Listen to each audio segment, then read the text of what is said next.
کہ استخارہ ایسے کام کے لیے کیا جائے کہ جس کام کے کرنے نہ کرنے میں ابھی بات ڈیسائیڈڈ نہیں ہے. جو کام ہو گیا یا ڈیسائیڈڈ ہے تو ایسے کام کے لیے استخارہ نہیں کیا جاتا. مثال کے طور پر شادی ہو جانے کے بعد اب استخارہ کرنا کہ شادی کرنا چاہیے تھا یا نہیں کرنا چاہیے تھا, تو ظاہر سی بات ہے کہ استخارے کا کوئی موقع ہی نہیں ہے. اب یہ عملیات وغیرہ کے سلسلے میں بعض لوگ ہم سے آتے ہیں اور آ کر استخارے کے لیے بولتے ہیں کہ استخارہ کر کے بولیے کہ کام ہوگا کہ نہیں ہوگا. تو اس طرح غیب کی خبر استخارے کے ذریعے نہیں دی جا سکتی. غیب کی خبریں حاصل کرنے کے لیے نہیں ہے استخارہ. الیکشن ہونے والا ہے, الیکشن میں کون جیتنے والا ہے استخارہ کرنے سے معلوم نہیں ہوتا. استخارے میں ہمارے کرنے کے لیے دو طریقے, تو میں یہ کام کروں کہ وہ کام کروں. اپنے کرنے کے جو کام ہے اس میں چوائس کے لیے استخارہ کیا جاتا ہے, اور جب وہ بھی کب ہے جبکہ کسی کام کے کرنے پر نہیں کرنے پر خیال جمع ہوا نہ ہو. بعض کیا ہوتا ہے آدمی کا خیال ایک طرف پہلے سے جمع ہوا ہوتا ہے, اب اس کے لیے استخارہ کوئی کارگر نہیں ہے. مثال کے طور پر اب ہم دیکھتے ہیں کہ بعض وقت شادی کے لیے دو طرف سے ہر طرح سے لڑکا اور لڑکی تیار ہیں, گھر کے لوگ نہیں چاہتے کہ شادی ہو. اب لڑکے یا لڑکی سے آپ استخارہ کرائیں گے تو اس کو استخارے میں یہی سمجھ میں آئے گا کہ وہ شادی بہتر ہے. جو من میں بسے وہ خواب میں دسے. جو بات پہلے سے ڈیسائیڈڈ ہے اس کے لیے استخارہ کرنا بے معنی ہے. استخارہ کرنے کا موقع کب ہے؟ جب کسی بات کے کرنے نہیں کرنے میں ابھی بات فائنل نہیں ہوئی ہے, تو ایسے وقت استخارہ کیا جا سکتا ہے. اور جو بات ذہن میں جمی ہے کہ کام مجھے کرنا ہی ہے, اب اس کام کے لیے آدمی اگر استخارہ کر رہا ہے تو پھر اس کی گنجائش نہیں ہے اور اس کا کوئی موقع نہیں ہے. نمبر 2, گناہ کے کاموں کے لیے استخارہ کرنا سخت ناجائز گناہ ہے.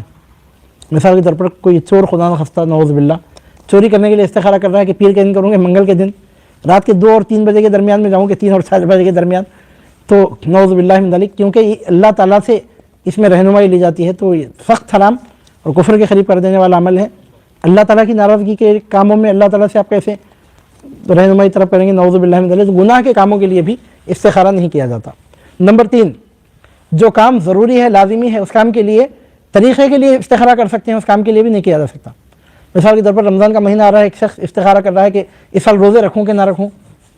ایک آدمی صاحب استطاعت ہے, ہر طرح سے اس کے پاس اسباب مہیا ہیں, اب استخارہ کر رہا ہے کہ حج کو جاؤں کہ نہ جاؤں.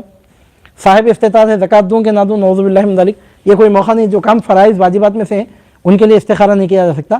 البتہ اس کے طریقہ کار کے لیے استخارہ کیا جا سکتا ہے.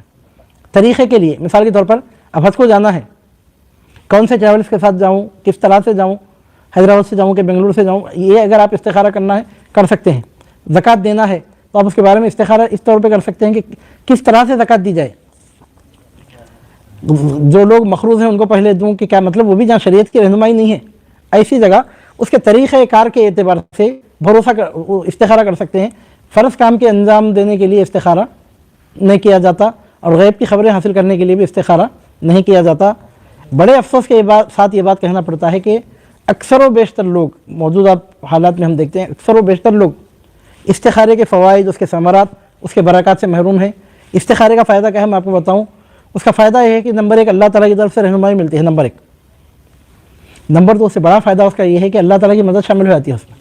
استخارہ دعا کی شکل ہو جاتا ہے وہ ایک اعتبار سے, اور اللہ تعالیٰ کی تائید اس کے ساتھ شامل ہو جاتی ہے.